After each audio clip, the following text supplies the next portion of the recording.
I've received several messages over the last couple of days, people wanting to get my take on the coronavirus and everything that's happening right now.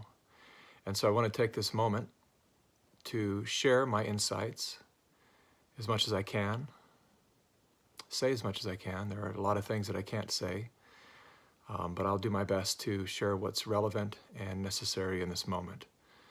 So those of you who know me know that I'm an independent filmmaker and that I have spent the last few years focused on political media, traveling with several of the presidential candidates and policymakers.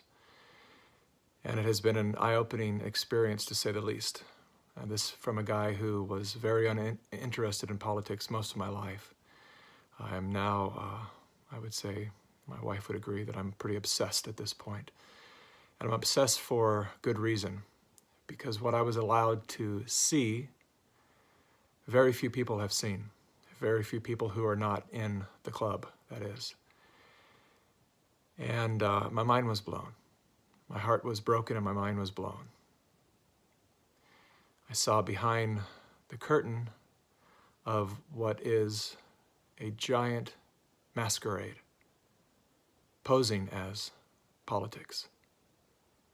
Now, many of you have already come to this conclusion, and this will be not new news for you. But my real intention of making this video is to hopefully put minds and hearts at ease out there, people that are dealing with anxiety right now and stress and fear. First thing I want to say is I'm sorry that you're going through that. I can only imagine for those of you who already deal with anxiety and stress that this moment must be particularly difficult for you.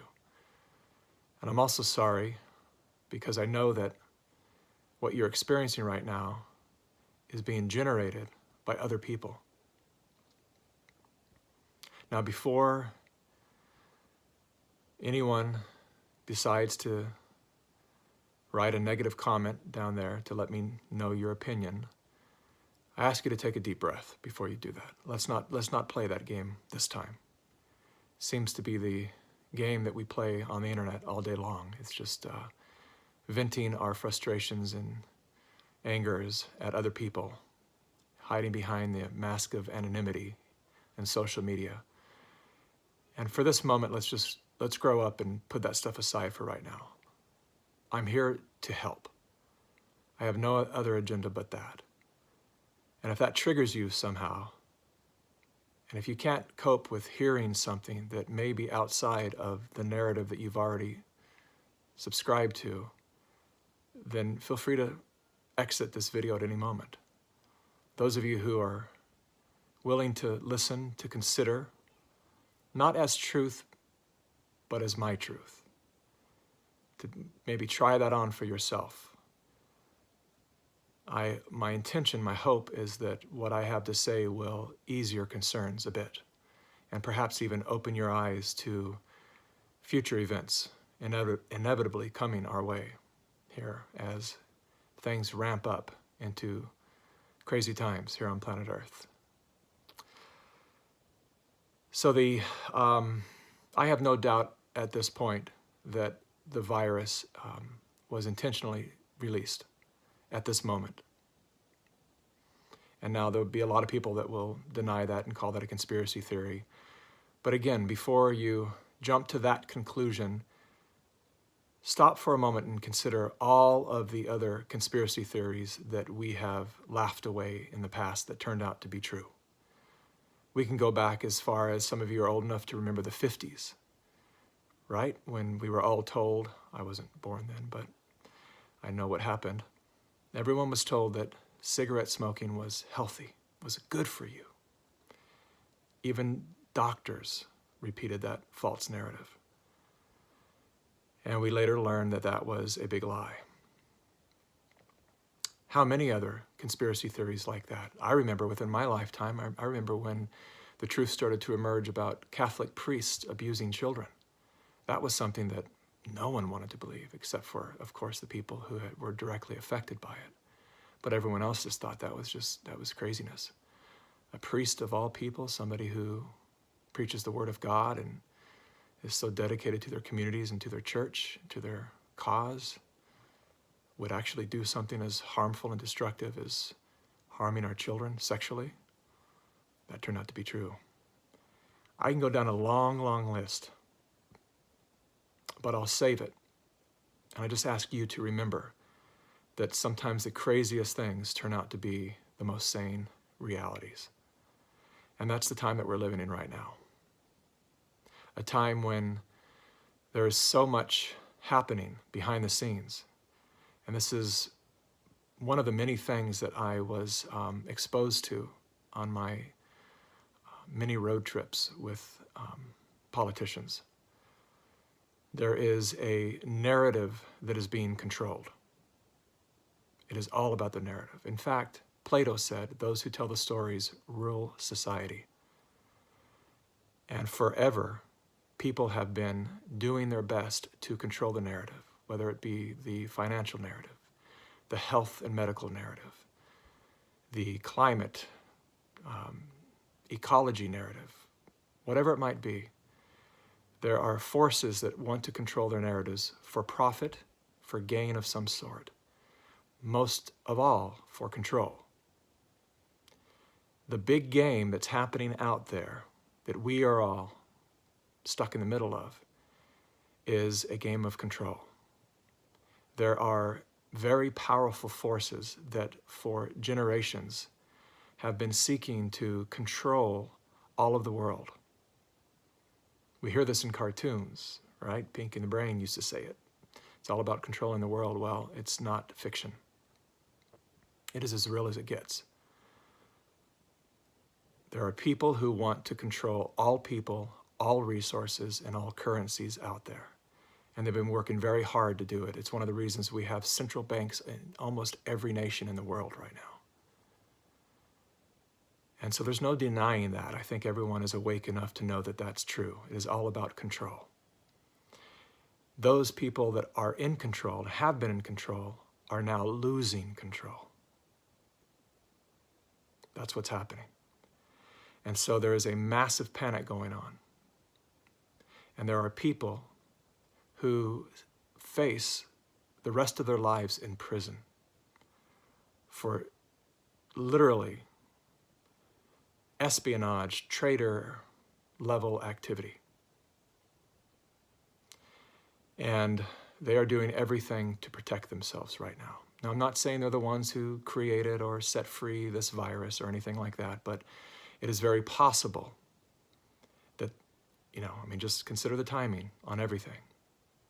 As a matter of fact, I think it was the day the Mueller report came out, I wrote a post. And the post was giving warning to all of us to expect terrorist attacks, mass shootings, attempted assassinations, and yes, pandemics. I did not release that post because, quite frankly, I didn't want to deal with all of the hate and resistance that comes with saying anything publicly these days that is contrary to the chosen narrative. We didn't choose the narrative. You didn't choose the narrative. The narrative has been given to us. But we, as the unwitting minions, do our best, without even knowing it, to promote these false narratives. And when someone dares speak anything that's outside of that, they are the enemy. We've been hardwired to see anyone that might share anything helpful or that might wake us up into a greater reality so we can better care for, prepare for the coming events of our world. We demonize those people. Isn't that odd? Look how quick we are to judge. Look how quick we are to unfriend and avoid and name call and condemn fellow humans. And if you consider the fact that humanity, to me, in my mind, is no different than cells in an organism. We are all cells in one organism that we call life or humanity, whatever you want to call it. And if you understand the root of disease is quite typically when the cells are battling each other, or one group of cells is not as healthy as the others. That's what brings the onslaught of disease. And so we're dealing right now with way more serious viruses than coronavirus. And that is the disease of thought, the disease that's in our minds, the disease that keeps us unable to be in healthy relationship with each other. And that, my friends, is by design. That's by design because the people that are behind this know that united we stand and divided we fall. There is no stopping us when we're together. And it's one of the reasons why all of the groups that were starting to gain power have been fragmented up into so many subcategories, LGBTQ+, it just keeps going, right? That's just one example of how all of the powerful movements have been divided up and then turned upon each other. It's easy to see. It's out there everywhere. And so I'm sharing with you tonight what will be perhaps a new thought for a lot of you out there, and not new for a lot of you. And that is, this is one of the most incredible times to be alive right now. I know that's hard to hear for a lot of you, but just stay with me for a second. We get to be the ones who cross the threshold, who see the other side of this experience. And it is very possible that it's going to get worse before it gets better. But I do promise you that it will get better, historically better, in a way that we've perhaps never seen before, at least not within our lifetime.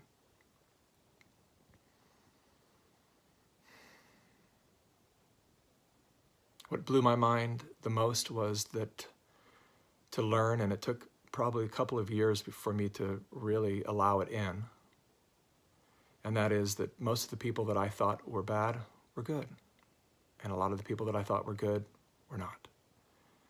And that's the thing that's very hard for us to let go of. We attach to our tribe, and that sense of tribalism is fierce. We don't want to let go, and that keeps us from being open to other truths, to a greater truth, to reality itself. And so it's important in this moment that we listen to each other, particularly those who have contrasting ideas and opinions than we have. We have been purposely pitted against each other so that we hear anyone with a contrasting idea as crazy, insane, anything that will allow us to discard them and reject them and be separate from them. And that is part of the design.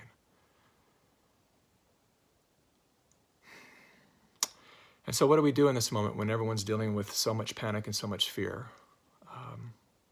And perhaps it's for a good reason. I believe that the coronavirus is very real. I think that the purpose behind it is it's achieving this purpose right now. One of the big purposes was to affect the U.S. economy. I won't go too much further into that, but that was one of the big purposes for it, and there are several others.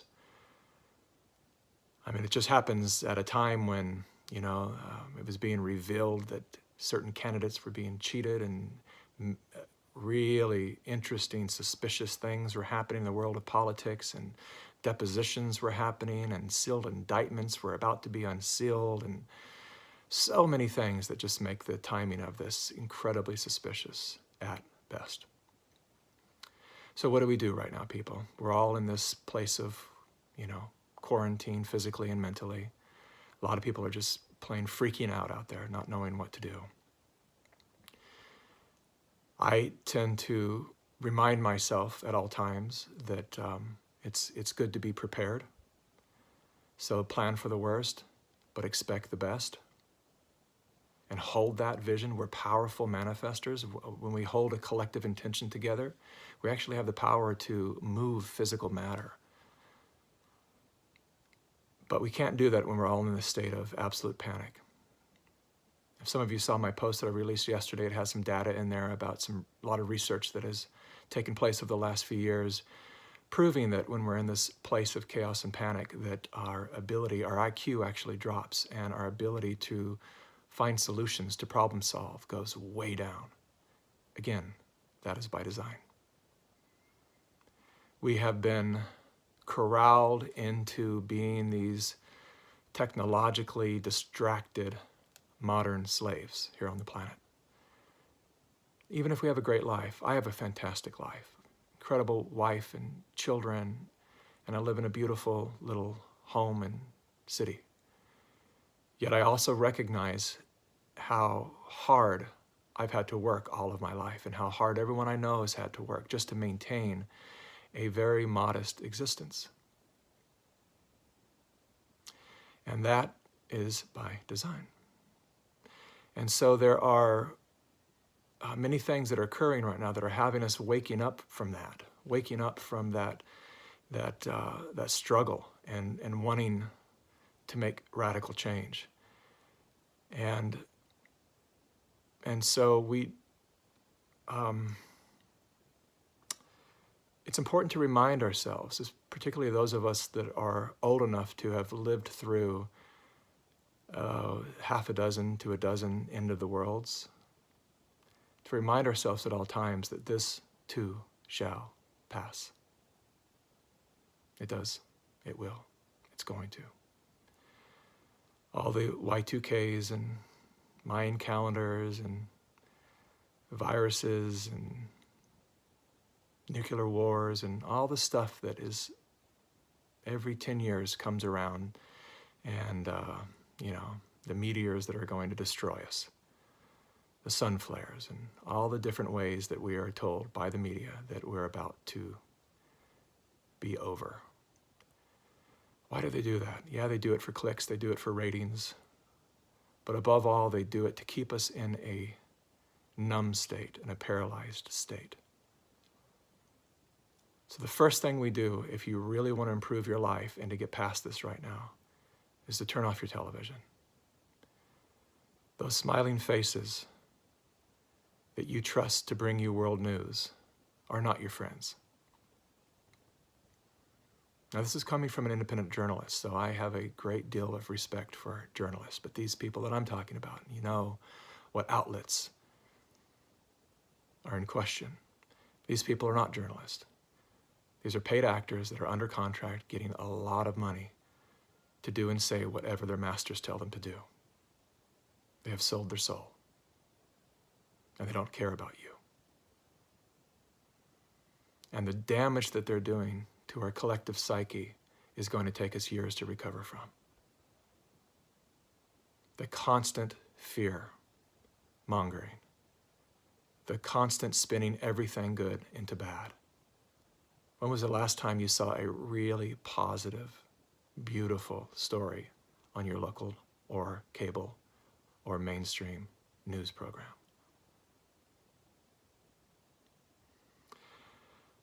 So that's the first thing to do, is just to turn all of that off. Also, stop getting your news from social media. For now. I'm talking about taking a fast from all of this right now, if that works for you. The other thing to do is the one thing that I know a lot of us don't like doing, and that is nothing. Some might call it meditation, but I know that that's a word that a lot of you don't like to hear. So let's just call it sitting in silence. There's a reason that sages and seers for thousands of years have been practicing the art of sitting in silence. We live in such a busy, distracted world that our minds get spun into a momentum that's really hard to stop.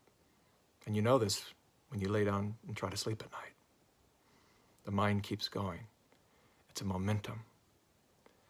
And what the meditation actually does is it brings you into a place where the mind goes still for a moment. So I highly recommend taking at least a half hour a day, particularly through this coronavirus experience, to just breathe, to sit still in a comfortable position, to breathe deep, train your mind on your breath.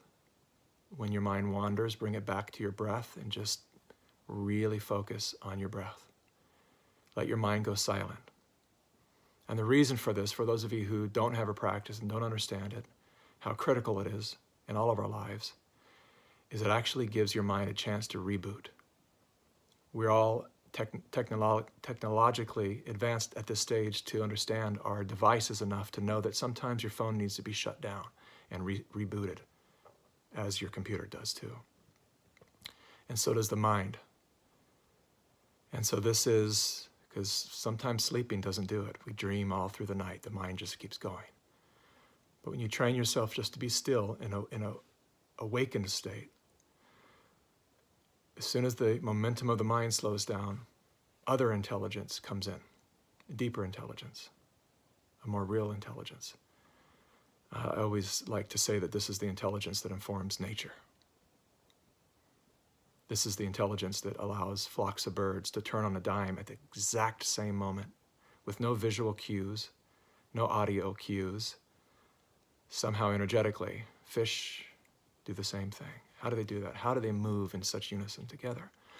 I believe that they're tapped into some kind of broadcast, some very intelligent broadcast out there. And so this is the thing that meditation allows us to tap into. And right now, more than ever, we all need to tap into an intelligence greater than the BS that's being broadcast all through our technologies. And when you do that, I'm quite certain that what you'll discover is this is an incredible time to be alive, and that everything is going to be okay. We are going to be fine. You are going to be fine. Trust that. Don't trust me, trust you. This too shall pass. This is the moment that we are being called to do the one thing that most of us, many of us, have not done in this life.